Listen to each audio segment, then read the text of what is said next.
live. All right. Let's get this show on the road. We're just about on time. Well, he said give him a second or two. People are still coming on.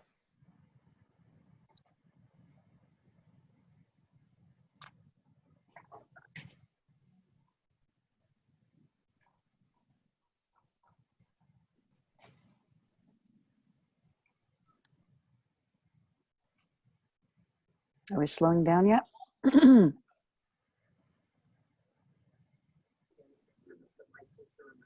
Looks stable.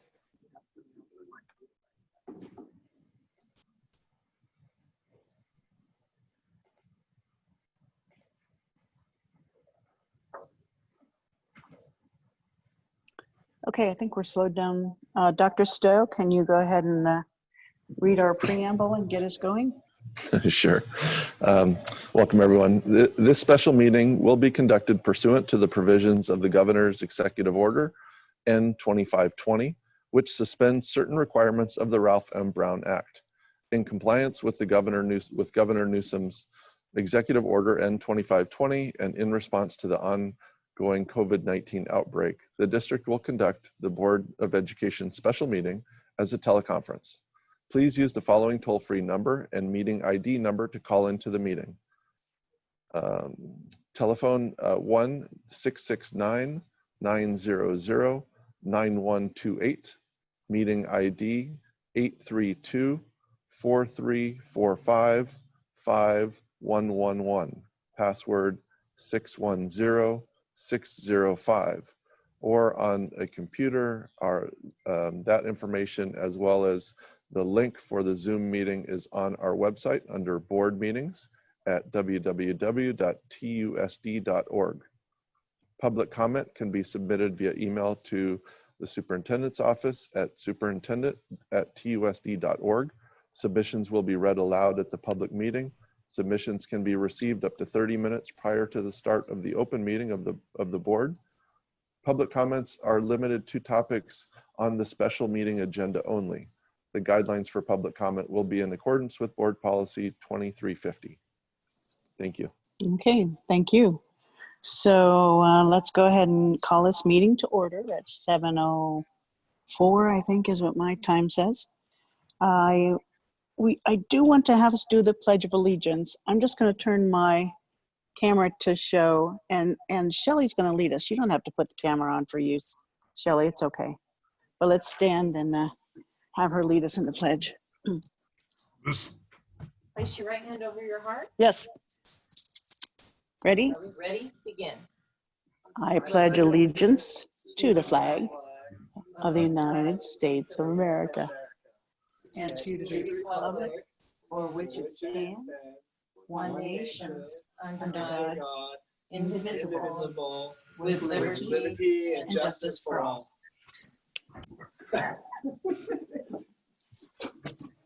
Now that was interesting. Different.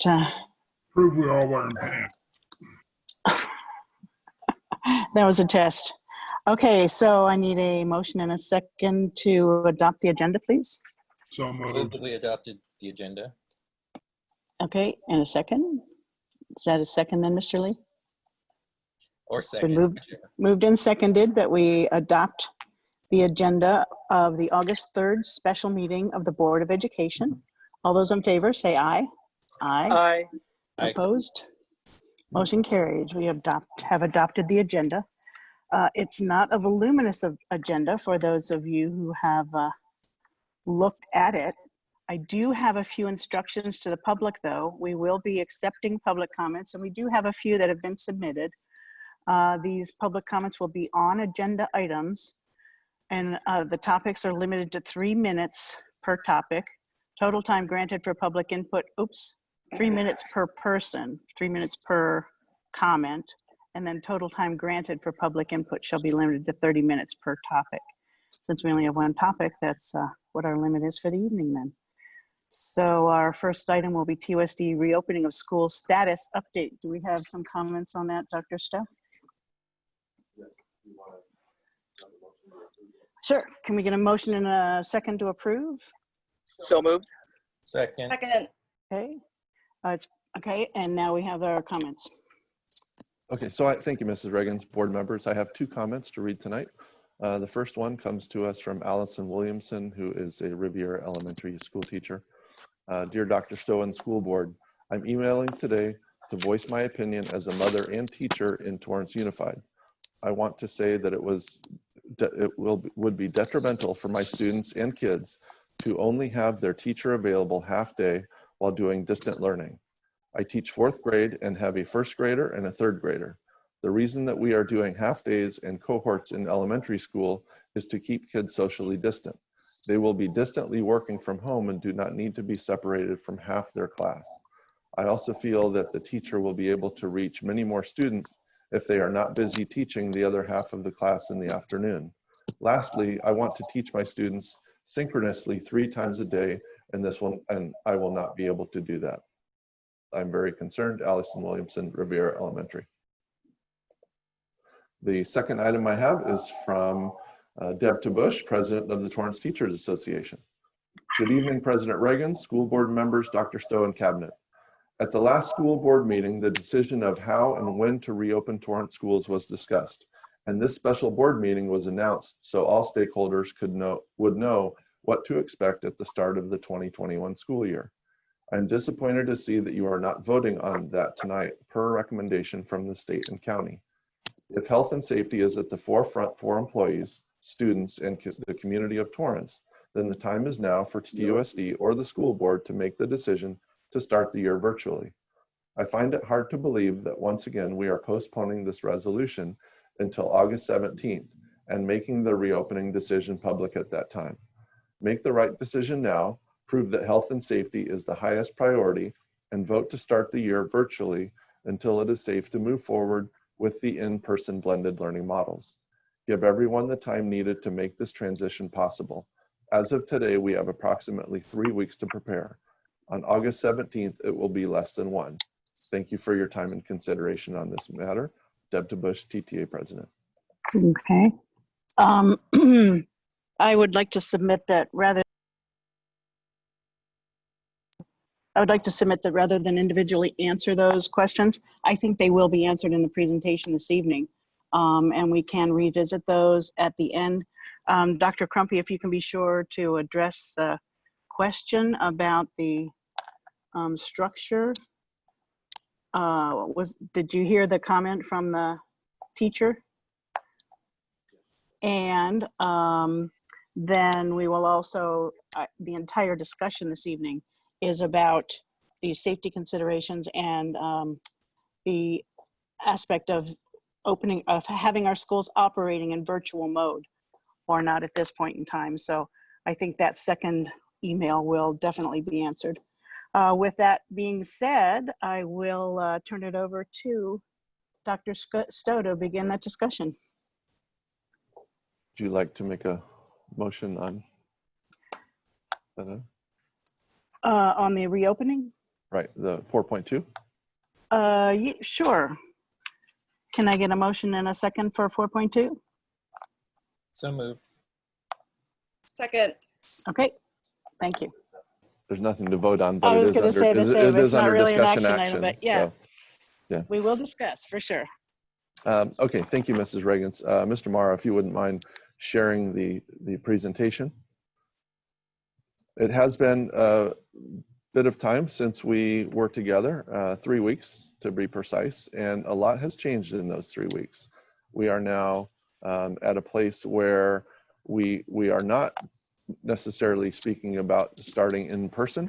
4 days after our meeting on Monday, the 13th of July, the governor came out with with his plan on reopening of schools. And so we'll go through that a little bit tonight, and then we'll talk about the other health and safety things that we've been working on, as well as instructionally, and then give the board an opportunity to comment.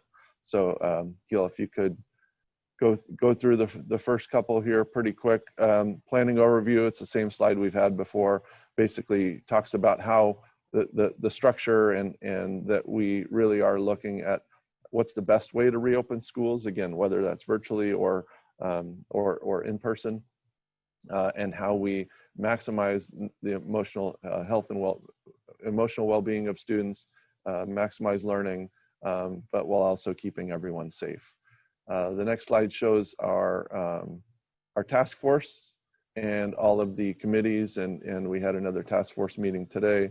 And again, I just want to take the opportunity to thank all of the individuals, district staff, teachers, parents, board members who've been involved.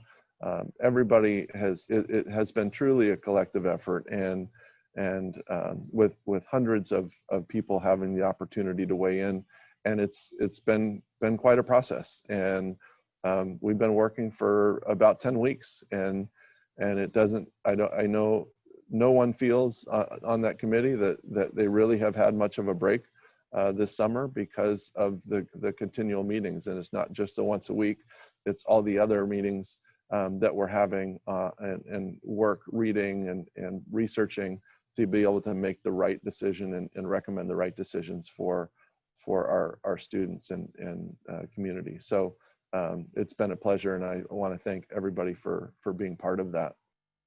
So as we look at the next slide with the governor's order, this is where on the 17th of July, Governor Newsom came out and basically said that we're not going to be starting school for a while. And his pandemic plan for learning and safe schools just really focused on 5 different areas. But I would like to remind the board, remind the community that on March 25th, the board took action to close all of our buildings, all of our schools, and close them indefinitely. And so that resolution that the board passed on March 25th is still in effect. Our buildings are closed. We're not letting outside groups use them. We're not allowing students to use them. They are, and essential staff are on our campuses cleaning and preparing, but they are closed to the public. And so until the board would take action to modify that resolution, we will remain in that status. And so when we look at the first item here that Governor Newsom identified for reopening schools, number 1 is the safe in-person school based on local health data. And what he went through is developing, and we had already had this monitoring list. And so schools cannot reopen physically until they have been off of that, and the county in which they reside is off of that monitoring list for 14 consecutive days. Now, how does one get on that list? LA has been on there since the beginning, since I think the list was first published in June. And there's a link there where anyone can go and monitor that data and see which counties are on there. They are looking at things like elevated disease transmission. So how many cases, per 100,000 do districts have or counties have?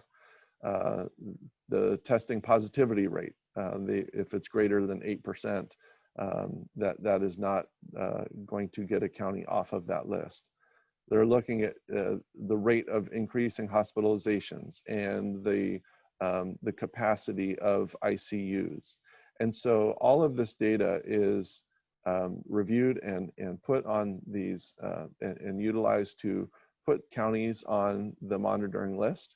And again, LA is on the list. So we will, be on there for quite some time, I feel, if unless the pandemic makes a quick change for the better.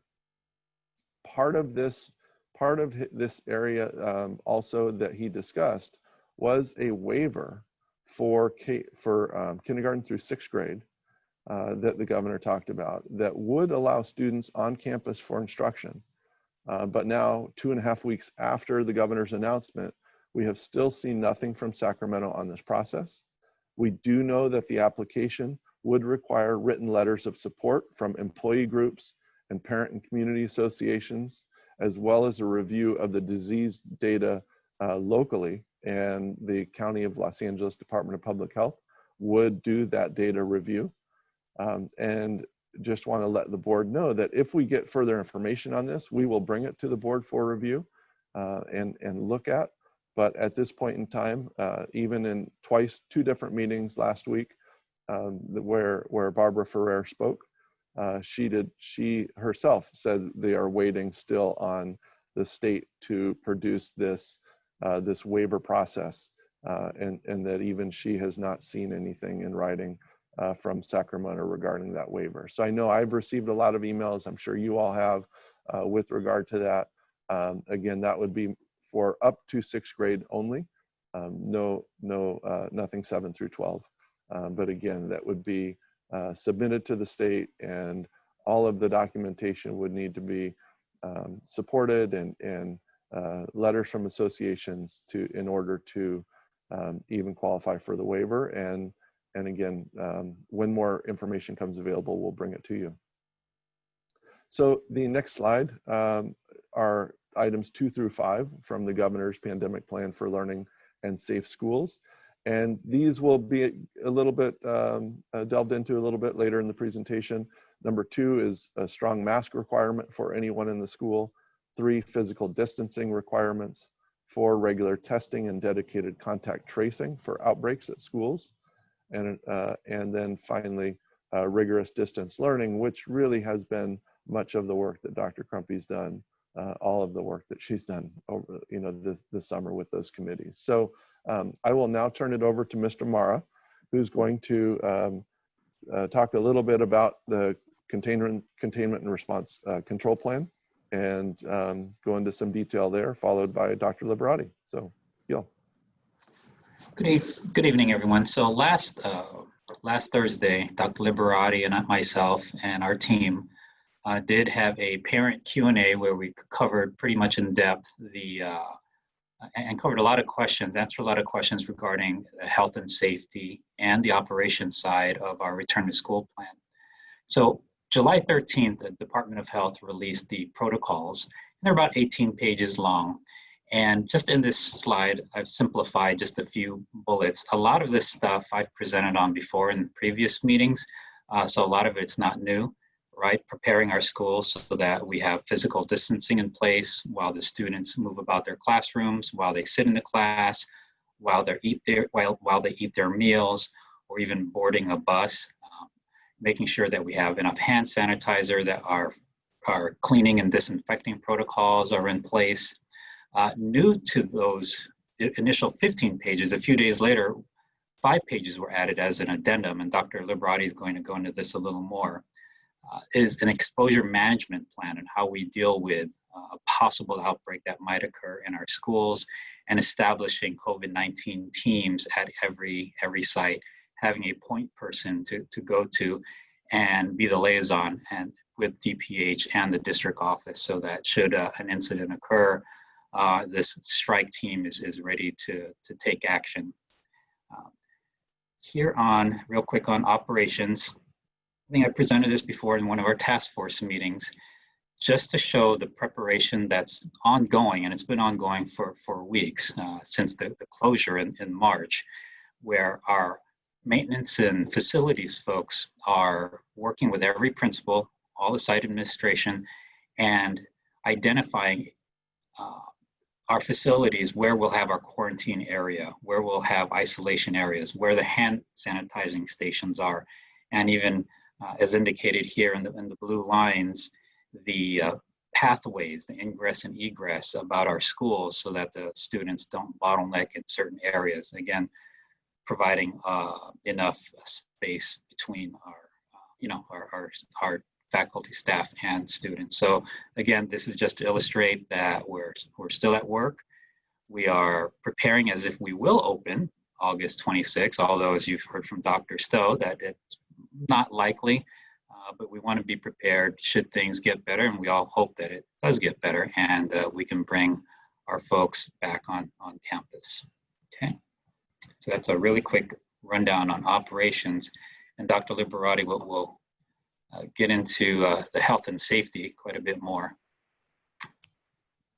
Thank It's you, all yours, Mr. Dr. Morrow. Liberati.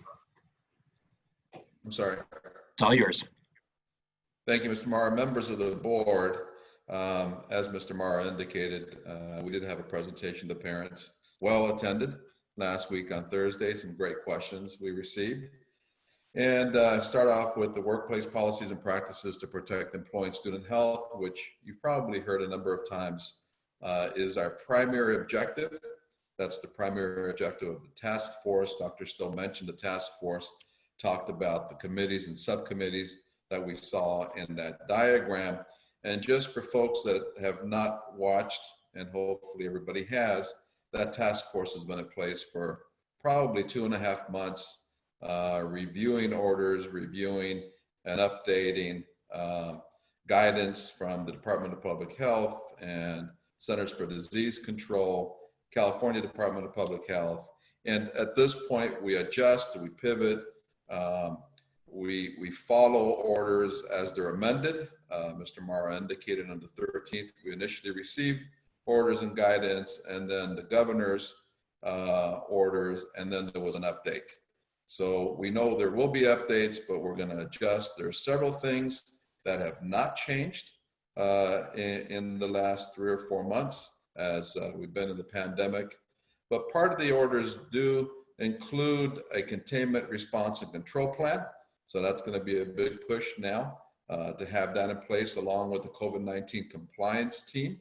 And earlier today during the task force, question was asked regarding communication. Of course, that'll be thoroughly communicated to the school community and the community at large.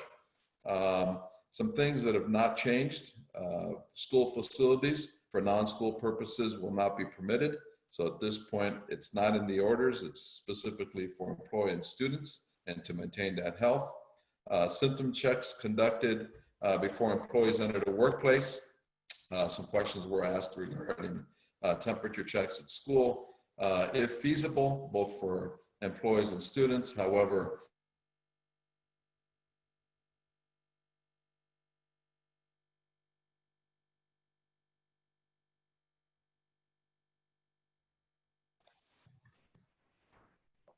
Dr. Liberati, you're lagging. I'm not sure if you can hear us. because we did have some good questions from parents last Thursday, a cloth face covering. And some folks are still questioning that. There is no question in the orders. Greater than age 2 will be required to wear a face mask on campus. There may be some exceptions, and we'll talk about that on a case-by-case basis, where a student cannot tolerate a face mask. Then we could certainly talk about a shield with a drape that completely covers. But again, Dr. Ferrer mentioned that that is an alternative, but not as good as the face mask. So we're going to hopefully continue to work with our employees and work with our students to ensure that the face mask is what they could wear, including the training. But there is an exception, and we'll take those on a case-by-case basis. Mr. Morrow? So workplace policies continued. We saw in the orders, and of course we're going to encourage and recommend and direct that the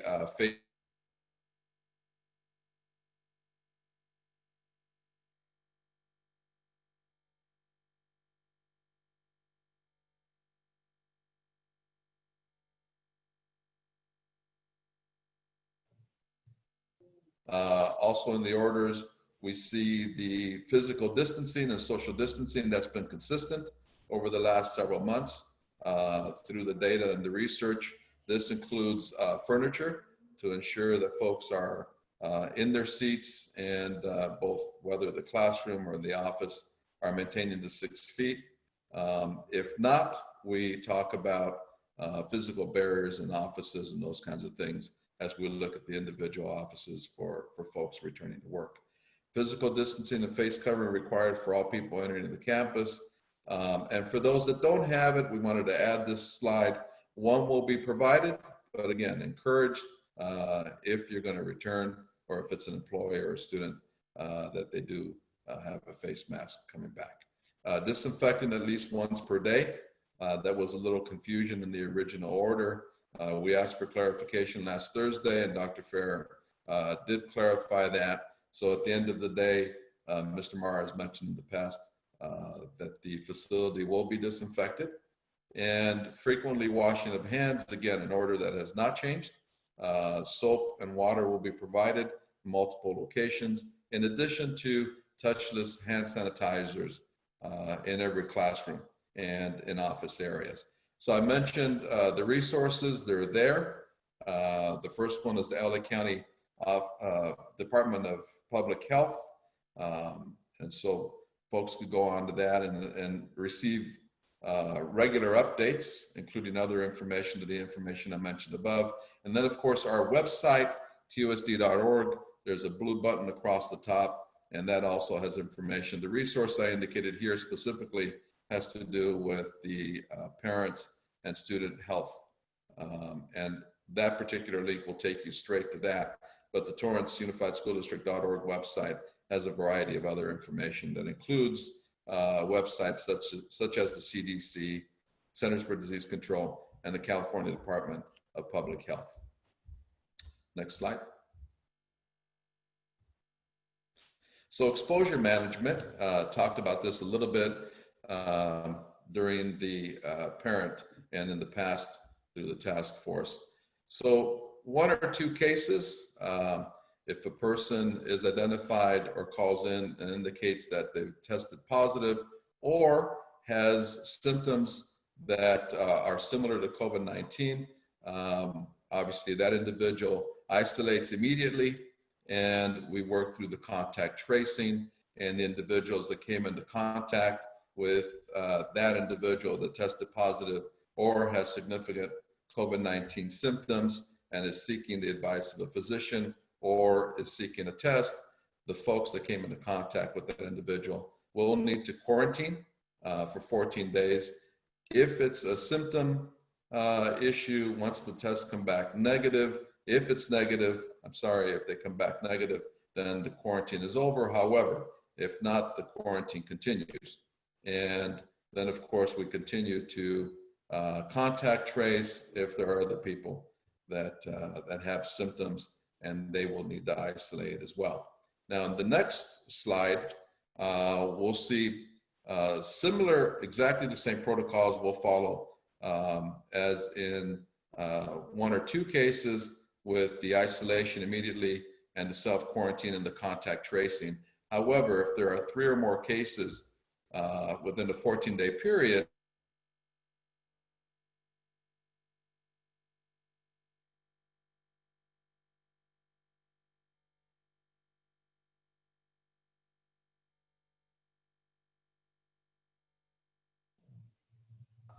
they will actually send out an investigator to conduct an additional review and determine if there's further action needed in that particular office or classroom, building, or campus. And of course, we'll follow their direction at that point in time to ensure that we maintain the safety of folks that are on the campus, students, and staff.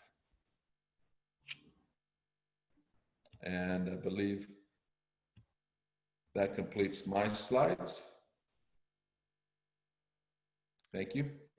Thank you, Dr. Liberati. I'm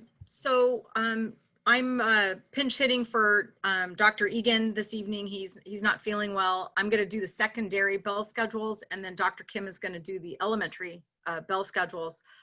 For secondary schools, the schedule for both the distance and the blended learning model are going to be the same while schools are closed. And then I think it's important to note that I'm going to show you the schedule in a second, that once schools reopen, then both models will resort back to a 6-period day schedule, like we've already discussed. So Mr. Marr, if you would click the secondary virtual schedule, please. And so what you see here is the Monday and is a block schedule, 3 period per day, but a longer period of time.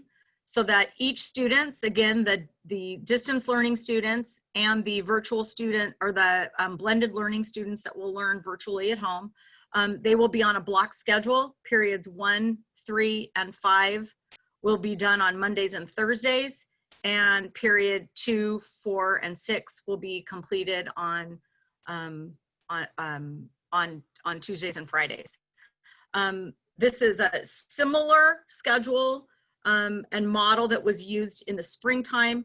You see what we've done though is we've altered to provide 2 periods of 75 minutes with a lunch break coming back for the last part of the day. And then both time for tutorial time for our students that need additional assistance, as well as office hours, so that our students can check in with teachers and ask questions ahead of assignments being due. Bill, if you can just scroll. What is a little bit different is the Wednesday day, the day that I've been calling the 5th day. And our teachers felt very strongly on the committee that, as you can see here, the morning time is going to be PLC, professional development, and time for them to have their training and collaboration time with across grade levels and departments. But they wanted the opportunity to have a shorter day, shorter periods, but a 6-period-a-day check-in with their students. While this may be asynchronous, if there's additional collaboration or PD, professional development time that is needed, that will be permissible. So it could be asynchronous, but for the most part, the teachers wanted the opportunity to try to get as much teaching time in and live time with their students.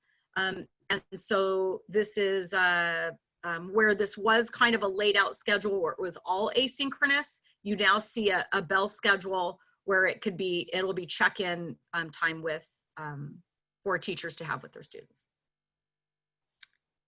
And moving on to the next slide then. Dr. Kim? Thank you, Dr. Krempe. So as you can see, both in the blended and distance models, we will begin the school year with a schedule that resembles what the schedule will look like for the entire school year. So unlike secondary, the elementary models, both the blended AM PM and the distance, will remain with the same basic daily and weekly schedules, whether we are in virtual instruction or if we return to on-campus instruction. Mr. Marr, would you mind clicking on the elementary blended virtual learning?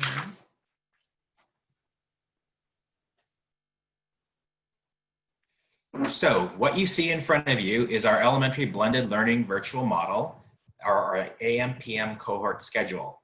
I'd like to emphasize this is a sample schedule, and all the framework will be similar to this. Individual classrooms, grade levels, and schools will be slightly different. What is the same is Monday, Tuesdays, Thursdays, and Fridays are considered regular days, and Wednesdays will be different. And I'll talk about Wednesdays in just a moment. In this particular sample, you can see that there's teacher office hours, both in the morning and then in the early afternoon. And then you can see in the lavender color there, it describes the AM cohort, which begins at 9 a.m. and ends at 11:30 a.m. This is when those half class or AM cohort students will receive their academic core instruction with their teacher live and synchronously for most of that time. You can also see between 12:45 and 3:15 p.m., again, looking at the lavender color for the AM cohort, this is 90 minutes during that time period when that half of the class, or the AM cohort again, will experience asynchronous learning, so independent learning, lessons on their own, and they may also receive additional intervention and services during that time period as well. When you look at the PM cohort, you basically just flip the morning and the afternoon. So in the yellow color in the morning, sometime between 9 and 11:30 a.m., the PM cohort is having 90 minutes of asynchronous learning time. And then at 12:45, they have their 150 minutes of synchronous or live time primarily with the teacher, again, for academic core instruction. So again, that's Monday, Tuesdays, Thursdays, and Fridays. Wednesdays, as I said, look different. It does start off 9 to 10 a.m. Thank you, Mr. Marr. It does start off between 9 and 10 a.m. with the entire class, both cohorts, AM, PM, synchronously with their teacher. And then the rest of the day on Wednesday between 9 and 3, it will be up to the individual school site, grade level, and teacher to decide what learning activities they will be engaging in. So it will be primarily asynchronous independent learning time.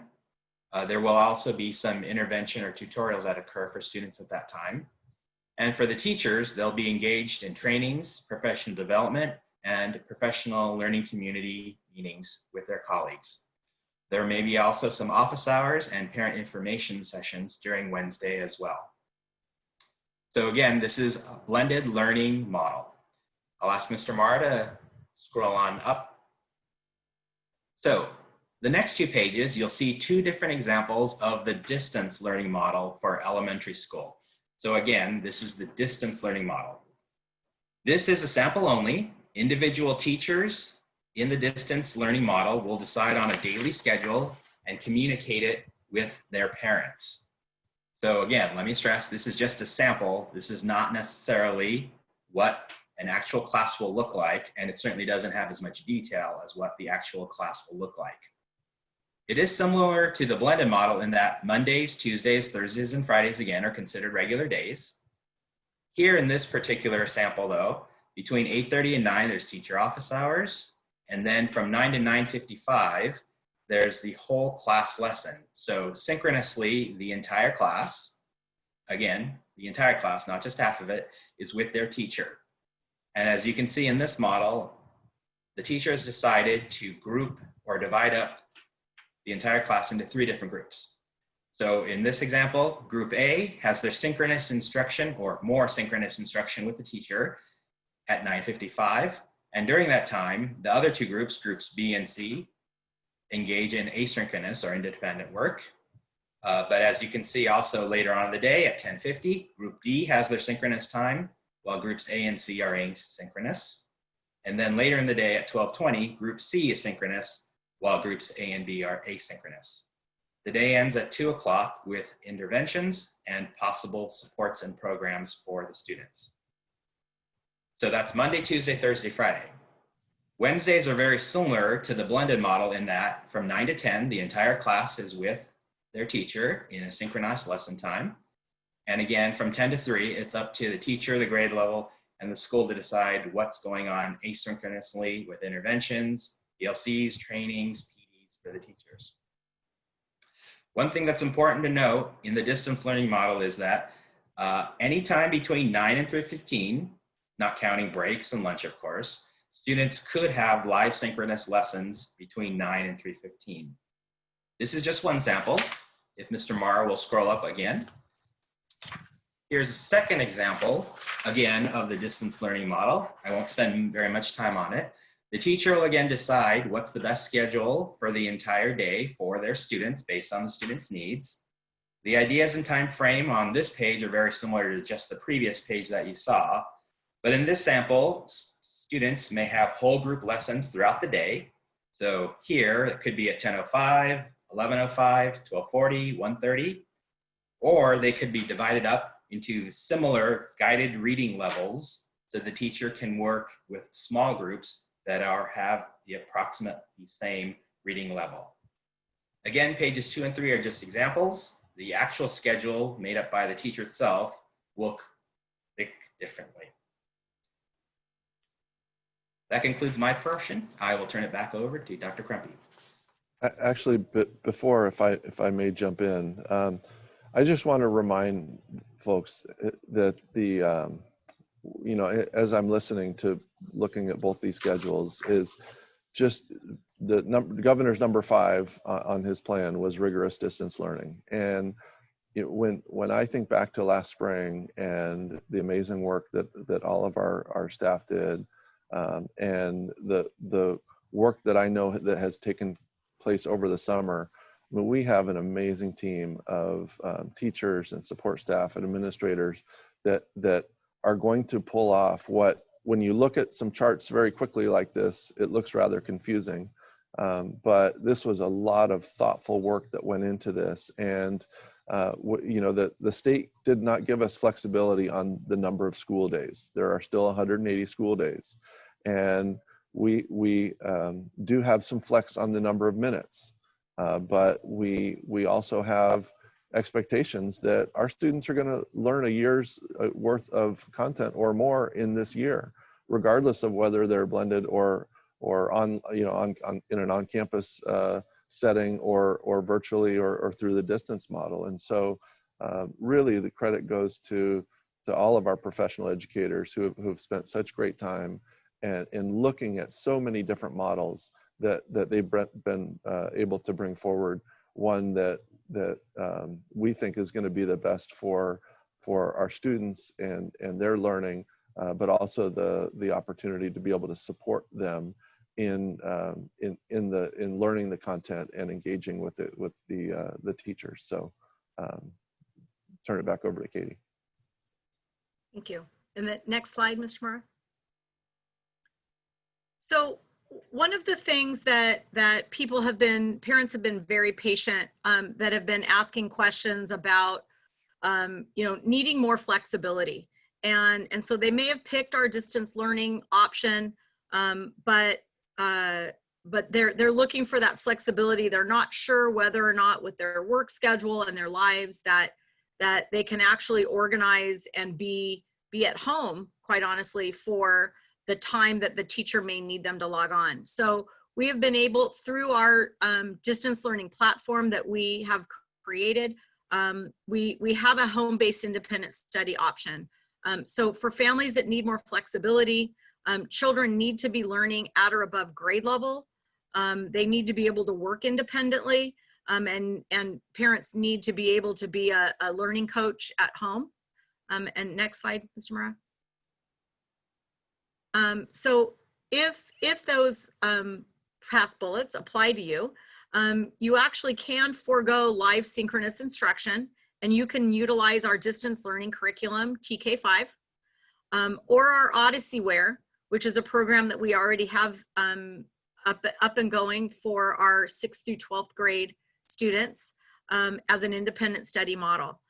Site principals will have independent study contracts and applications, and they will be available for more information. Our process is that you start with the school principal if you are interested in this model.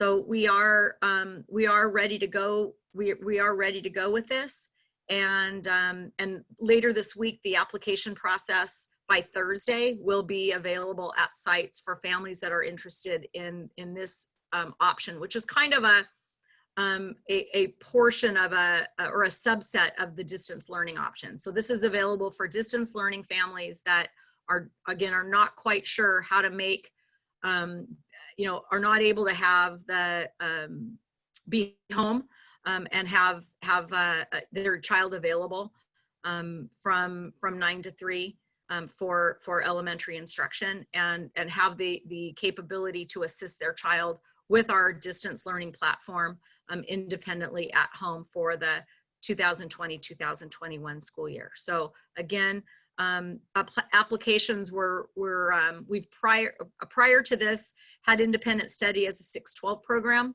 So we are altering our contracts and our application process, and they will be available by Thursday at school sites. So you would contact your school principal for further information on that. Thank you.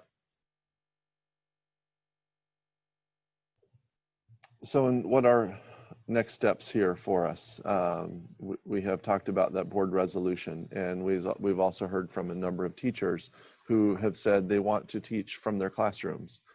Certainly not a requirement, but some folks find it just easier to be in their physical classrooms. I've heard science teachers wanting to do experiments and be able to show students that during the year. And so we need to look at our resolution that the board passed to allow for some use of our campuses when it's safe and we can comply with the orders for the county health department, or Department of Public Health. And so So we'll be working on that in the next couple of weeks and bringing a recommendation to the board to modify slightly the resolution at our August 17th meeting. Additionally, as Dr. Crumpy mentioned, the teacher and parent training on the technology tools. We have our school site administrators working on reopening checklists. And we also, thanks to the hard work of a lot of people, are continuing to work on teacher assignments and scheduling, and schools having registration coming up in the next few weeks. And then finally, Dr. Kim and Dr. Butler have been working with the YMCA on childcare options at our school sites. And so be looking for information on these. So that, Mrs. Reagans, concludes our presentation, and we'll take any questions or listen to the discussion that the board would like to have on this. Wow, thank you very much. That's a lot to put out there. I just wanted to say that our resolution that we passed when we did close our schools was somewhat different than many of the school districts around us. I've talked with board presidents from all of the districts surrounding us. They all passed resolutions that closed their schools until the end of their defined school year. We did not do that, actually. Ours is an indefinite resolution that closed our school facilities indefinitely. So until we take action, our schools are, for all intents and purposes, closed and unavailable.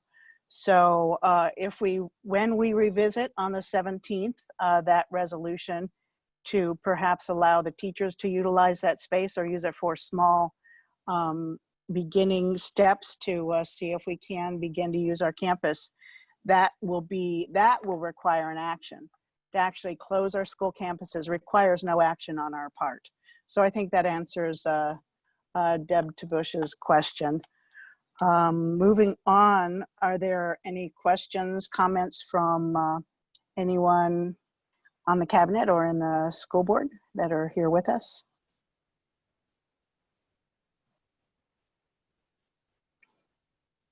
No questions? Who's first? Well, somebody raise a hand. I'll make a motion. I guess I will start asking questions then. Okay, Dr. Gerson. I always have questions. All right. All right, so with masks, I'll talk about that in a second. Physical distancing, rigorous distance learning, you know, all on with. The only question that I have on the 4 things that have to be done is the regular testing of staff. I guess this is Dr. Liberati's question. This is something that's never been asked before. And as I was listening, it's about passive testing, where 25% of the staff is tested every 2 weeks, so that everyone would be tested every 2 months. When I first heard that from the governor's staff and from the CDE staff, that always sat with me kind of bad. This is something that's never been asked of teachers and other staff before. What does that look like? And can we legally do that? I don't know, it feels invasive to me. Well, and thank you for the question. I think that's a good question, and I think the discomfort is normal. I felt the same level of discomfort when I heard that. I'm not sure that it's perfectly clear yet. So I'm hoping to continue to get clarity on exactly what that means. Who's going to do the testing? Where would the testing be? At this point, it seems to me that it would be a referral to the employee's physician. And last we spoke to Dr. Ferrer, that the physician, that the employee has the insurance to be able to seek the testing, and that hopefully the testing results come back soon. So that's my understanding at this point. Not that we would do testing essentially through the school site, but that referral would go to the employee's physician, and that the insurance the employee has would take them through for the testing, and that process will work in that fashion. But I think clarity is still needed, and I'm not sure at this point that the testing is available to the degree that they would like it to be. And, you know, I've also heard that the rapid testing is where to be and to do that as much as possible, if not every day, for employees, so they could then take caution if the tests come back positive or come to work if they don't. So lots of different scenarios, but at this point, what I understand is the referral goes to the employee's physician for the testing. I saw two new terms in the presentation: COVID-19 compliance team and school compliance task force. Who are on these and what do they mean? Well, who's on these is still needing to be resolved. We have different recommendations depending on the committee members that you ask from my particular committee and subcommittees. They could include the obvious healthcare, the nurses, the healthcare assistants, the administrators on the campus, and these would be the folks that would initially act should there be a report of a positive case that comes in because the individual tested positive at home. Should there be symptoms experienced on the campus and the individual needs to isolate, and then the whole contact tracing that happens after that. Identifying anybody that came and everybody that came into contact, communicating with individuals regarding the quarantine, and then the communication that goes to the Department of Public Health to bring those folks in for assistance, and then determine is it one or two cases, and if there's more than two, then communicating with the investigator that probably will be assigned. Those conversations will happen via phone initially, and depending on how questions are answered, they may actually visit the site. So it's that continued communication between the Department of Health and then the communication that happens on the site. So that team will take on that lead to ensure that there's consistency and that we're ensuring folks isolate when needed, quarantine immediately, and that we're communicating with other individuals that may have come in contact.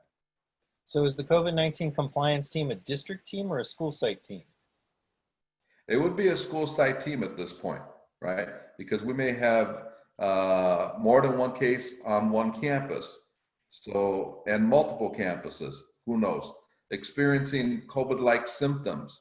So one of the issues we're going to experience as the flu season comes in, and Dr. Ferrer talked about this last Thursday, is we may have a number of people experiencing flu-like symptoms. And at this point, Dr. Ferrer indicated that in that particular case, we need to play it safe. And an individual experiencing flu-like symptoms, we would treat like an individual experiencing COVID-like symptoms because they're so closely related. And that individual would then isolate, recommend testing. Hopefully the testing comes back soon, but then also start the contact tracing. If there's significant COVID-like symptoms, and those are words used, the contact tracing, the quarantine, again, if experiencing symptoms, isolation, the quarantine, and then continue with the contact tracing. So Dr. Liberati, are we now responsible for the contact tracing? Because I thought County Health was going to do the contact tracing. Well, as we saw in case 1 and case 2, we would establish the team and determine the isolation if the individual's on campus or the individual's home. They continue to isolate, and we start so we would contact Department of Public Health. I don't think they'll send an investigator initially, but we'll be responsible, I believe, to do as much of the contact tracing as possible. We identify other folks that also are experiencing symptoms or tested positive and are at home. Then we again inform the Department of Public Health and they come out with an investigator. But I don't know that they have the people power to do the contact tracing once folks are back on the campus. So how is the COVID-19 compliance team different than the school compliance task force? Well, I believe that, so the task force has the team within it.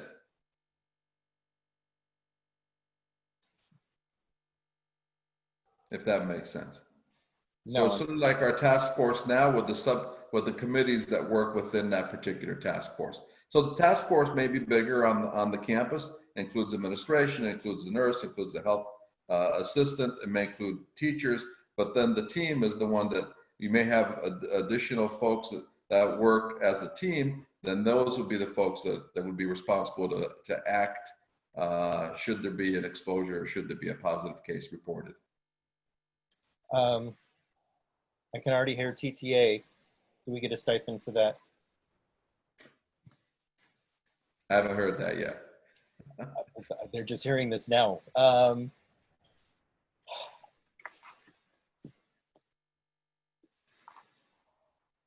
So part of our conversation then is, are we supposed to discuss then what changes we may want to make to our resolution that is going to be presented to us in 2 weeks? Is that my understanding, President Reagans? Certainly that could be part of what you might want to say now, because they will come back to us in 2 weeks with recommendations. So if you have things you want to have there, please do let us know. Mr. Gerson, we will also be working with our attorney to find out what's legal and not. So anything that you give us, we'll then take to him and see what we can include. All right. You know, I think about early March. That's what I think. Community reacted pretty strongly. You know, I didn't trust county public health at the time. So I was doing my own reconnaissance with friends at Torrance Memorial and Providence Little Company, and was surprised at how numbers were correlated and that we were doing okay. But the community was pushing so hard for schools to be shut down, being told we're not acting fast enough. There was a lot of emotion, a lot of reaction. One mom even quoting that, you know, Torrance Unified isn't going to shut until a student dies. And it was very inflammatory. And that was the kind of reaction we were getting in March. And, you know, also watching other districts like you touched upon, Mrs. Reagans, we watched them. We're going to close for 2 weeks. We're going to close for 2 months. We're going to close until the end of the semester. We're going to close through summer. We're going to close, you know, and now they're throwing arbitrary days. 2 weeks, 2 months, first semester. They don't know, so they're just throwing arbitrary dates. And so I really like how this body was patient, calm, very deliberate. We knew it was the beginning. We knew that it wasn't here yet because, you know, the numbers weren't happening. So we knew this wave was coming, but it hadn't come to Torrance yet. And so I appreciated that and still like this direction. Things in Torrance have changed a little bit. You know, Saturday's numbers came out and we had the highest record number, was 23. We've broken 1,000 cases. Saturday's data showed 50 deaths in LA County. 2 of those came from Torrance. And so we've started to get on the mark. Luckily today, we have 8 new cases reported and we're at 1,054. So maybe the wave's going to hit us soon. Maybe it's still a ways out. So that's something else that's going through my mind. I also know that there's a lot of hope for a vaccine. And we've heard from the preeminent vaccine company that says they're going to have 2 million doses for December. But we have over 200 million people. So, and now they're talking about we may need a booster after 60 or so days. So I don't see a vaccine saving us. We also have this kids camp in Georgia. It's the first time where a group of kids, a large group of kids, they had 597 campers, and we get to see the effect of these campers being together. So, you know, like the Orange County Board of Education, you know, this in Georgia, cloth face coverings were optional, as well as some other of the rules broken. So for those people who don't know the numbers, there were 597 campers. 344 of them received tests. That's 58%. Of the 344, 260 or 76% tested positive. So of that, let's see, so that's 260 out of 597 or 44% of the children at the camp tested positive. And even the researchers acknowledged that not everyone was tested, so asymptomatic kids might have gotten past. But that's a 44% what they call attack rate. And then 51% of those that tested positive were 6 to 10 years old. 44% were 11 to 17 years old, and 33% were 18 to 21 years old. Staff members had an attack rate of 56%. Then if you look a little bit deeper at cabin size, the CDC called 1 to 3 campers a small cabin size. That was a 38% attack rate. Medium cabin size was 7 to 13 kids, which is a 39% attack rate, so pretty much the same. But the large cabin size, the 16 to 26 range, and keeping in mind that the numbers we've been given, if we go back to blended learning in the classroom is 16 students, we fit into this large range category, 53% attack rate amongst children. So I think that's very telling and warning for us that I want to be cautious. I'm okay if the resolution allows teachers back onto campus following all of the safety protocols. But I think that data is coming out that is suggesting that we need to be a little more cautious in the reopening and a little slower. So any aspect on that, I am resistant to change at this time. And I'm also very hesitant. I know there's been some talk about the waiver. Until we know what county public health is going to use as their, what they haven't told us anything, so we don't know how they're going to determine how to open or close. I think we need to be very, very careful on that and review it before we include anything like that up front. So those are my thoughts. Thank you, Mr. Gerson. They did actually give us the benchmarks and the levels that they would require on each of those benchmarks before we could consider reopening. That gets us off the naughty list for 14 days. But that's countywide. Well, but one of the things that they would do as part of the waiver process, as I understand it, is that they would actually do an analysis on, they are saying currently on an area-wide basis, they said at one point it could be citywide. So city by city, they could identify those indicators. I don't know if they actually can, and would they actually have the manpower to do that? I don't know. But that's not actually something we've pursued or even considered at this point in time. So thank you for your comments. Let's see, who else has anything they need or want to say? Mr. Lee or Mrs. Liu, you go ahead. Yeah, following along with what Dr. Gerson just said in regard to the Georgia case, I also want to remind everyone that a middle school in Indiana opened up not that long ago, and within the first, President Reagan, you probably know this already, but within the first few hours of the first day of school, they had to quarantine quite a number of kids. So it really shows that it's a reminder that we really all need to be wary of this and when we do open, that our schools, it will be a much safer environment before we open up. And then on top, going back to the presentation, I was wondering if Dr. Crumpy and Dr. Kim would mind summarizing how many hours of synchronous learning there will be for the current distance learning and blended learning models. So it isn't divided exactly like that. What we are ensuring is that what the AB 77 trailer bill language requires, which is 240 instructional minutes per day. So that piece is a blend of synchronous and asynchronous.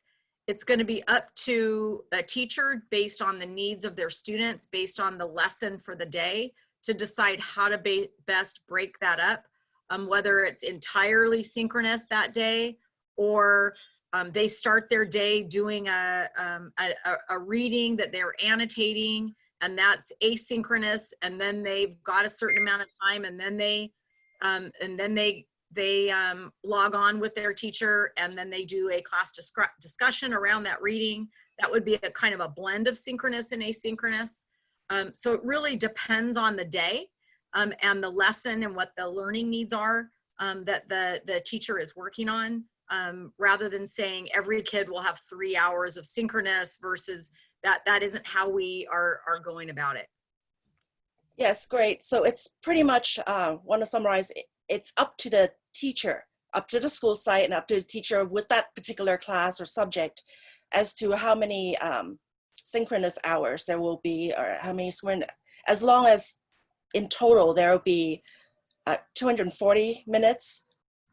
Was it 240? Yeah, 240 instructional minutes, whether asynchronous or synchronous, for all of for both elementary and secondary schools? Correct. Now the 240, we use that because it's just easier to stick with one number for discussion purposes, but that is 4th through 12th grade. For 1st, 2nd, and 3rd grade, it's 10 minutes less. It's 230 minutes. And for kindergarten, it's actually 180 minutes. So it's a full hour less. So, but what we will do and can say is that each student will have live synchronous instruction daily from their teachers. Great, thank you very much. Oh, by the way, that also goes with the transitional kindergarten too, just like right? Absolutely, Okay. absolutely. 180 minutes. Thank you. 180, yes. Thank you, Mrs. Liu. Actually, I wanted to add on that Indiana situation that the student that ended up being positive had previously been tested a few days before coming back to school, and still had come back to school without knowing the results of the test. So now we have to ask if they've ever been tested, if we're going to bring them back to school. Interesting. Let's see, Mr. Lee or Mr. Han, did you have anything to? Yes, Mr. Lee. I just am constantly amazed at the amount of work that has gone in with all the staff, all the teachers, all the parents, everybody in the community. We've been kind of making it up as we went along since, it seems like forever, but it was really March 15th. So it sounds like, about 4.5 months ago, but it certainly seems like a lifetime. But just, just incredibly tons and tons and tons of work. And I want to say thank you to everybody involved. We've got a result, I think, that'll work. It isn't perfect, I think perfect is the enemy of the good as we go through this. So, and if it doesn't work, then we'll react and find something that does work. I think what you got to worry about in times like this is getting paralyzed and doing nothing. So it's even better, I've learned from business, to do something wrong, but at least realize it's wrong and then change it, as opposed to just not doing anything. So again, to staff, cabinet, teachers, custodians, M&O people, everybody, thank from the bottom of my heart, because this has been a lot of work, and I don't expect it's going to get any easier anytime soon. So thanks a bunch. Thank you. Thank you, Mr. Lee. And actually, on top of that, I want to second all of that, but say that I'm especially excited that there is that third option of the homeschooling piece, because that is something that people have requested and said, well, I can't be there all day, every day. Give us some more flexibility. And as Mr. Lee said, we present that problem, and the task force looks at it and figures it out and comes up with something that's a really wonderful, viable option. Thank you. Let's see, Mr. Han, we're back to you. Would you have something you want to say? Yeah, I have a couple comments, questions first. I'll ask questions first. The first question is to Dr. Liber, or maybe Dr. Stowe, but the school facilities, is that a LA public mandate that we cannot rent them out? I don't remember seeing that. Because the last mandate I saw with LA County Public Health, it seemed like it was open, but that's before the Newsom's made that mandate where you can't have indoor gatherings. And so I'm just kind of curious about that. Yeah, we have been told in our weekly meetings that the use of our facilities by groups for non-school purposes is not to be allowed. I don't know, Dr. Butler, do you know, have you seen that in writing? I just know that's a continual thing that's brought at our weekly meetings with the Department of Public Health and the County Office of Education. Yes, it is from DPH that we are not allowed to allow use for outside groups. Okay. With Except the for exception of child. childcare, right? Childcare, right? Yeah. Right. Okay. So the second question then is regarding the independent study, Dr. Krempe, have we communicated that to the public yet? Do people know that if you're in the distance learning program that you have that option, and how are we going to communicate that? So no, because I wanted to share it with you first tonight. Okay. And then we'll be working with Tammy Kahn. We have a principals meeting on Wednesday. So based on any input that I gathered from the board this evening, we're finalizing the forms, getting all of our 612 forms to actually work K-12. We'll be informing our principals on Wednesday, so that on Thursday, the applications will be available for families. So information will be going out. I foresee us waiting until Wednesday because we have our principals meeting that morning, so that they're not getting calls ahead of us finalizing the information with the principals, but so that it will go out Wednesday with applications available Thursday. Okay, just so let me get clarity on this independent study. So are these kids going to be part of a class? They continue to be enrolled and part of a school, But not part of the class. but not part of a class at that school. They will be given to a distance learning teacher based on the number of students that we have, so that there will be generally the way that the homeschool kind of instruction works is that the teacher checks in with the family for approximately an hour a week. Okay. And so so there will be a certificated credentialed teacher that will provide that and will monitor the student's progress. They sign a contract that says if they don't do the work, that we return them back to the distance learning program where they will be live with the teacher. In addition, because this is new, the parents that are going to be kind of like the learning coaches, as we call it, will have an added option of having our resource teachers, our teacher leaders that created this platform, will be holding weekly sessions. So in addition to the K-12, or I'm sorry, in addition to the K-5 certificated teacher that will be checking in, grading, and helping with the work, the work and any questions, they'll be able to have a weekly session to kind of foreshadow the following week's work, so the parents can prepare. So basically, how are we going to train these parents? So they work with the teacher that will be assigned, but the parent will go through a training, like our teachers are going to go through a training. So our distance learning teachers have not seen this platform yet either, because we're still finalizing who our distance learning teachers are. So beginning next week, our teachers will have a training session on this platform. And so, I mean, we recognize that this option is not for everyone. It has to be somebody that has independent children that are, at or above grade level.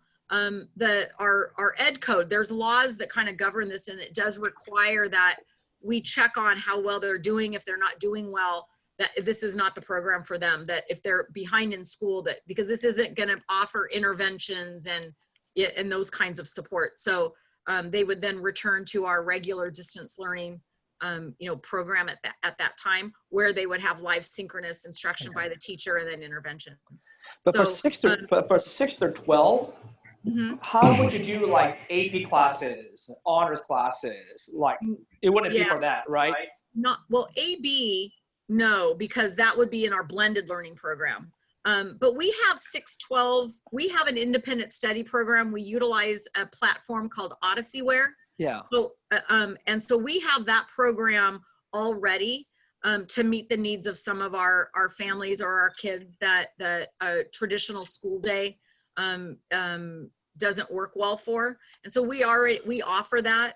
The middle school follows along a traditional schedule. The high school is a little different because they complete courses at a time instead of logging on 6 periods a day. It's more Right. work completion. But what I'm asking, so it wouldn't really be for like the honor classes, AP classes, for things like that. No. Okay. Okay. So I just, regarding, I have a question about the waiver. Okay. So first of all, I'm really glad that Governor Newsom made the decision for us. And like I said in our last board meeting, it needed to be his call rather than us, because we are not scientists, we're not health professionals, right? And so they have more data than we did. And I'm grateful to Governor Newsom for taking that leadership and making that decision to kind of give us the guidelines of when we can open up the schools again. I thought that was very helpful and very necessary at that time. So my thing is, you guys can hear me, correct? So my thing is right now is I appreciate what Dr. Gerson was saying, but I have a strong, different opinion on it. Number one is, that's one example of a camp, but we haven't heard many others. How many thousands of camps are being operated in the United States of America that we have not heard of? That is just one example, I think, that has an infection, has a big infection rate, and obviously a lot of kids were affected. But we can't use one example to say that that is the norm, that is the absolute norm. As a matter of fact, that is just one example. But how many examples of school camps have not got any COVID, have not had any infections? And we don't hear about those schools, camps. We don't hear about those because of why? They're not newsworthy. There's no fear. There's no to be upriled about, right? Because camp went well. There is no infection. So to use one example and to say, hey, this is what happened, I think it's understandable, but I think that we can't use that as the norm. Number two, I think that we have to understand that LA Public Health and state of California is saying that when we open up schools, you have to expect a kid to get it. If you're expecting the schools to be 100% free of any infection or any kid getting it, then we're never going to open up. That's an impossibility. All we're trying to do is mitigate the spread. Well, all we're trying to do is to make sure that we have protocols in place when something like this does happen.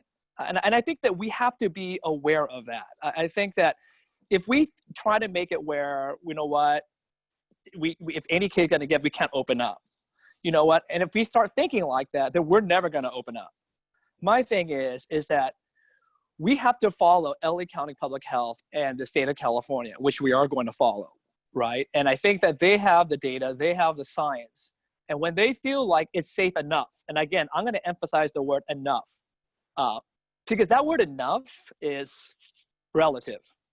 It's relative for everyone. For some people, it will never be safe enough. For some people, it's already safe. And everybody's between 1 and 10, right? 2, 3, 4, 5, 6, 7, everybody's in between. That word enough is so relative. And that's what we're seeing in our community, And I think that when the LA County Public Health and state of California says it's safe enough, I'm not sure who are we to say it's not as a district. Then at that point, what baseline are we going to use to say that it's safe enough? When LA County Public Health and state of California says it's safe enough to open, I don't think we're going to be in that position to say, well, we know better. You know what? We still don't think it's safe enough. And I think that at that point, then we got to ask ourselves, then what criteria will we use to say is going to be safe enough for us to open up? My thing is that you're right. I think that we have to be careful. And I think we all agree on us being careful. And I think that we have to use wisdom in the way that we do open up. But I think at the same time, it's all about risk reward, right? This is what we're all juggling right now, risk reward, right? For some people, the reward of hanging out with family at a beach is worth the risk of getting COVID at the beach. That's why people go to the beach. If we didn't feel like that was worth it, then we wouldn't go to the beach. Going to Costco, risk, we got to feed our family. The reward is I got to be in my family. The risk is I can get it at Costco because we have people hear about Costco people getting it. We got to juggle that risk reward. You know, we're always juggling that risk reward. Some people feel like, you know what? I don't feel safe to go out of the house. I'm not going to ever go out in the house. That's the risk reward. You know, for them, the reward of being home and being safe is greater than the risk. And I think that even with schools, we're juggling that risk reward, right? It's the reward of a school's kids, you know, getting educated. People are saying, well, you know what? You know, what do you mean falling behind? You know, what does that look like? And I get it. For some people, they feel like, you know what? That risk is not as great a risk for my kid getting sick and perhaps dying. But everyone's juggling that risk reward. And I think that's why we're at that difficult place of trying to juggle that risk reward as well. And I think that's why, you know, Governor Newsom felt like, you know what? We need to shut it down. You know what? Right now, it is not safe enough. But my thing is, if it does get safer, I think that we really have to really consider at that point, when the Department of Public Health and the state of California says it's safe enough, then I think that we have to follow their guidelines. And that's why I'm asking that regarding the waiver, I feel like it would be nice if I would encourage us to apply for the waiver. Not so that we can open up schools. My reason why that I want to see a waiver being put in place is so that, for example, all our IEP kids, all our kids that have fallen by, who have loss mitigation issues, who have fallen by the wayside, you know, because they don't have the same equity that they have with internet. It would be great if we can have maybe like 30 kids on campus. Why? Because we can help them, we can service them, right? This is why it would be great to have that waiver to say, hey, we can invite about 30 kids on campus to help meet their special needs. To me, that is worth the risk. You know, I think that we can have total social distancing, everyone wear a face mask. We can do it. We can do it. You know, and so, and I think that is the point that I feel like that's the reason why I would want the waiver. Not to say that we're going to open up everything normal, that we're going to bring everybody back. No, that's not the point. The point is, if we have this waiver in place, then we can have the flexibility of figuring out, maybe we can have some of those special needs kids. Maybe we can have some of those kids that have fallen behind, and we can have them on campus and give them the services that they need in person. And again, these are all factors that's why I want us to consider as we think about the nature of the waiver. But at the same time, again, don't get me wrong, safety is our priority. Okay, we're not going to be flippant, we're not going to be irresponsible, you know, but I think that what's hard for us is to juggle that risk reward factor, you know, because again, you know, I've heard about the Georgia situation, you know, and it's hard, you know, and I know that reality is there. But I think that if we have our protocols in place, if we do the best that we can to create that safety zone, you know, because even right now, LA Public Health has given us a directive saying that it is what, 5%, Dr. Stowe? If it's 5% of students of the campus, that's when we're going to shut a campus down. So let's say a campus has 700 kids. 5% is 35 kids before they will shut it down. Now, people say, well, as soon as one parent hears about one kid, all the kids are going to withdraw the kids. True. It's risk reward. You know, but what I'm saying is, LA Public Health is cognizant of the fact that kids will get it at school, you know, and that's what people have to understand. And I want people to understand that if you bring your kid to school, there is that chance, and you have to weigh that risk, what you feel like your reward is worth that risk or not. So my suggestion would be to ask for the waiver, to encourage Dr. Stowe to pursue the waiver, just so that we can have that flexibility of bringing some kids on. Yeah. And so that's just my spiel. Can I respond to that just from my perspective? That I've listened to them talk about the waiver on many different calls, and the first requirement for the waiver process is to have all of the bargaining units to sign on to the process.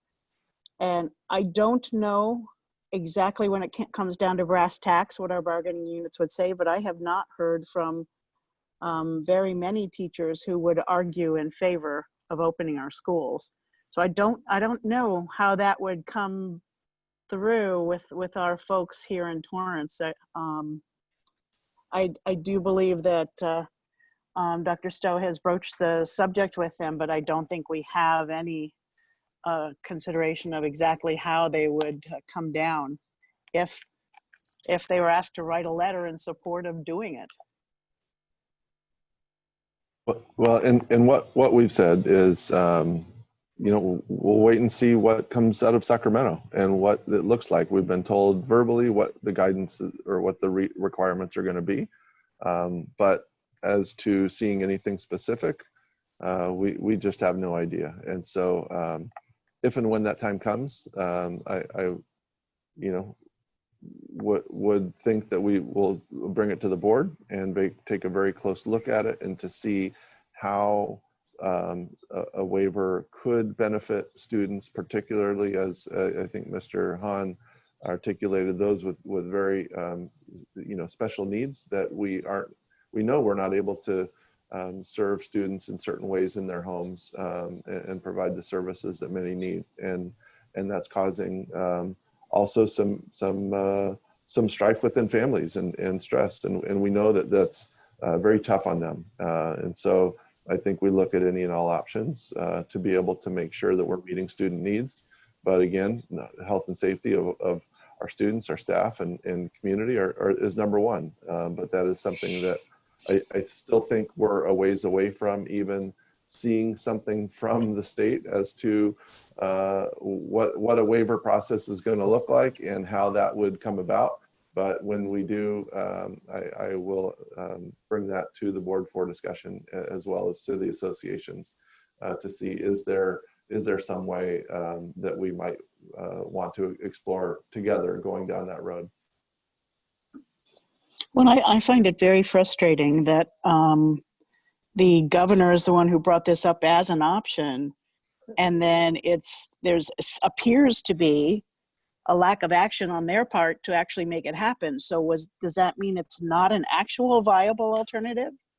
Or did they just want to put that out as a carrot to say, well, look, you might be able to do this? Or I don't really know where they were going with it, but we can't really do anything with it at this point. Okay.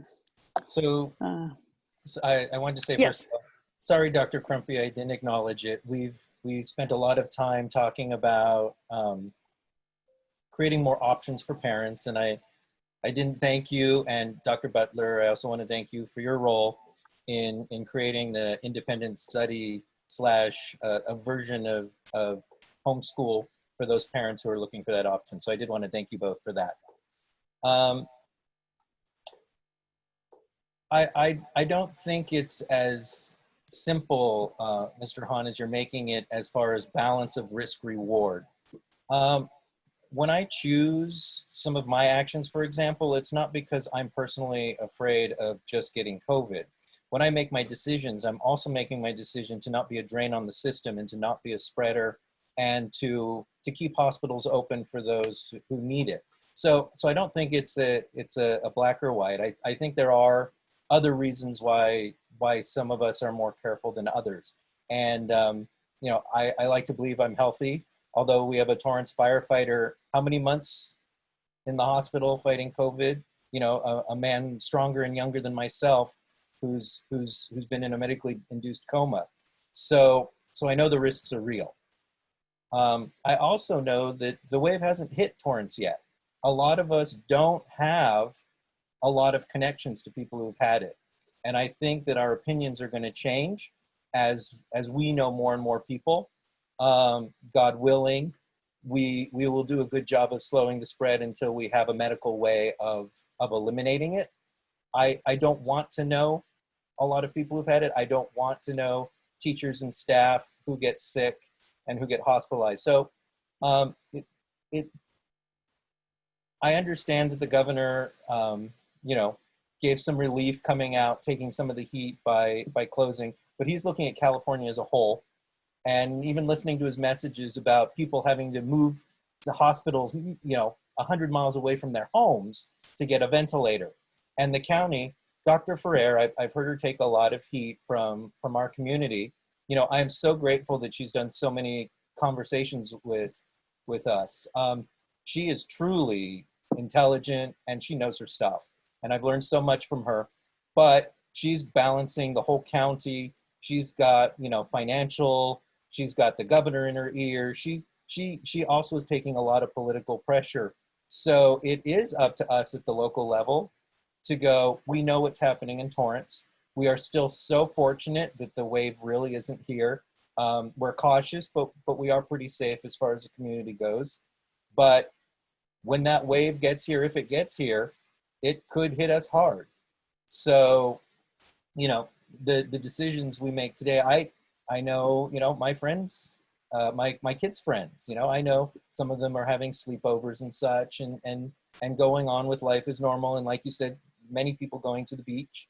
And that's great that, you know, they can do that.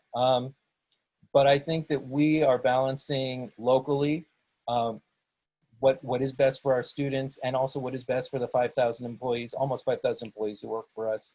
And, you know, I didn't bring the article because I just wanted to talk about the Georgia piece, but I also read a great article today about mental health, especially for 5th through 12th grade and the effects that they're going through. And the primary causation that the article was pressing toward is social media. It is that some families are choosing beaches and some families are choosing to be safer. And they actually are missing out and watching and looking at all the pictures. And it's that is really affecting teenage mental health right now, according to this article. And I didn't bring it with me, so I can't cite it for you. The last one was from the CDC, but maybe I'll bring that for you guys next time.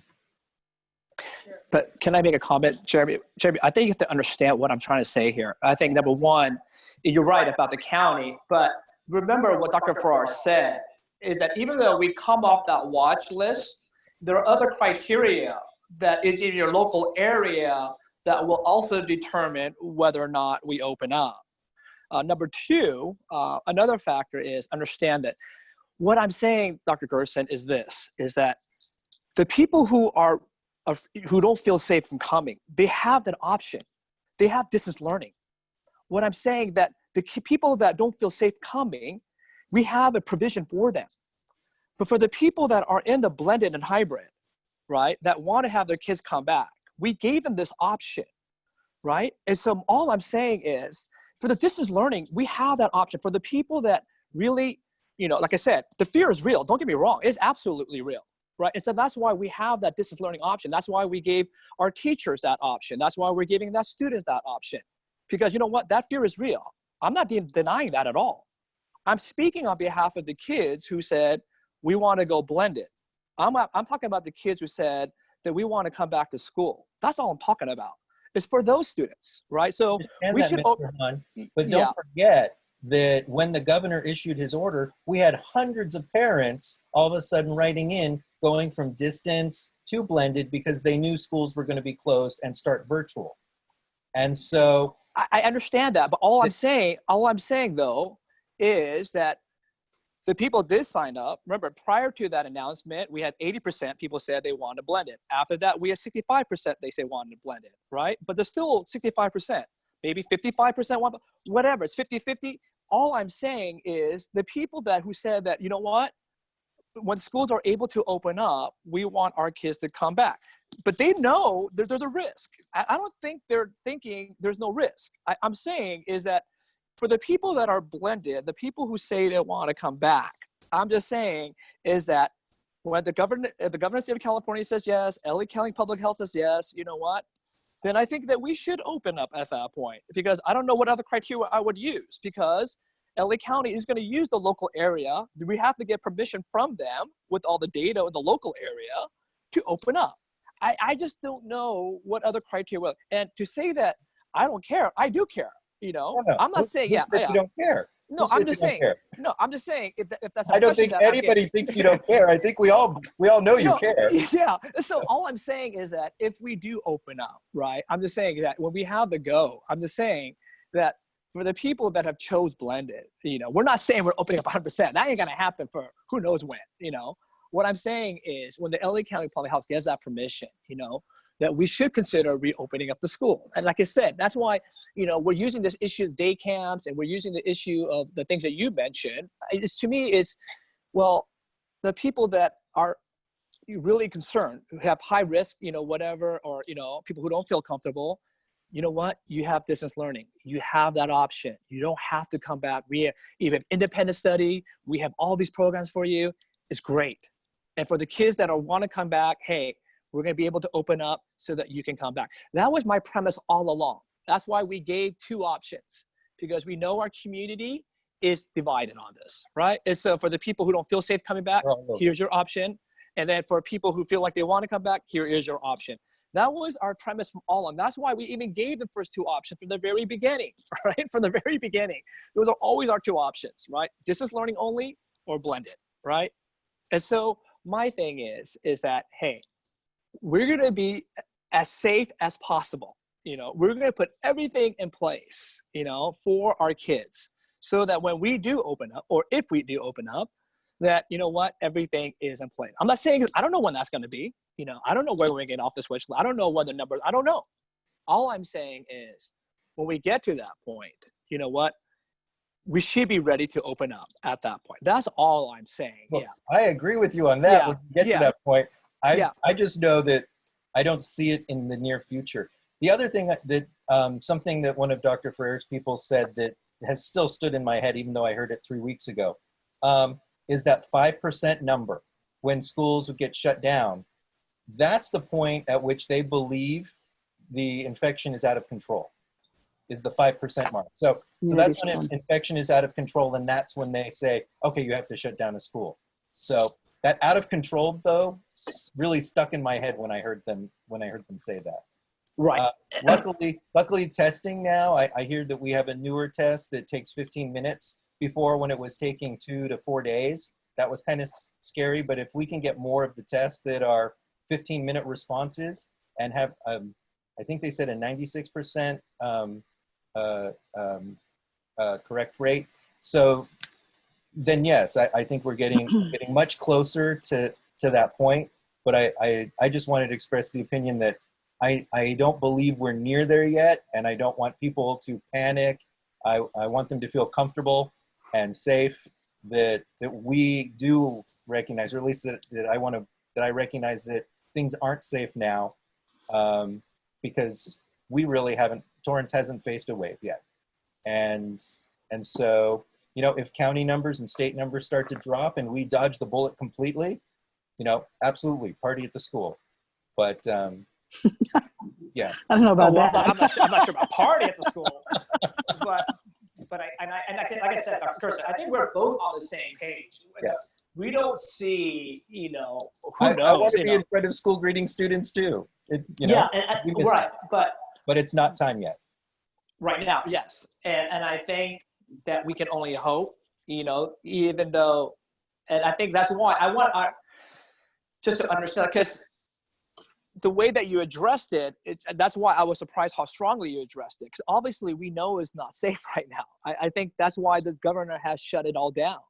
I don't think there is any inkling right now that we have any, anybody sees it starting anytime soon. It's not like we're going to go against the LA County Public Health and against the state of California. You and I are getting those emails asking us to say, to ignore the governor and ignore public health. So I wasn't sure. I'm glad we're in the same place. Well, we can't. It's not like we can. It's the governor's mandate. It's not like we can do anything. That's what I want to make sure people understand, is that we are going, like I said from the very beginning, we are going to go by the guidance of the state of California, LA County Public Health. I'm the one last board meeting who said, Governor Newsom, you need to make that decision. You need to make that decision, because you know what? We're not health officials. We're not doctors. And he did. And I think he took ownership of that. I think that he took that leadership role and said, you know what? We got to shut it down. And that's my point. And I think for me is that when he says, open up, then why not? Because my thing is, if we're going to listen to that and then we can open up, then why not? I don't know what other criteria would we use after that. That's what I'm saying. And so all I'm saying is the way that I determine what's safe and what's not safe, to be honest, is LA County Health and state of California. You know, they made the decision to shut us down. They made the decision to not open up the schools. They're the experts, not me. Okay, that's a vibrant discussion. The community can see that there's so many considerations in this on this issue. But the bottom line is that we are going to continue our resolution that has our school facilities closed at this point in time. And the instructional program that they spent a fair bit of time this evening describing will be the virtual instruction that we will begin the school year in. And if and when we ever in LA County approach the criteria that take us off the naughty list for not 1, not 2, but 14 days, then we'll cross that bridge when we get to it to consider what may need to be done at that point in time. But I'm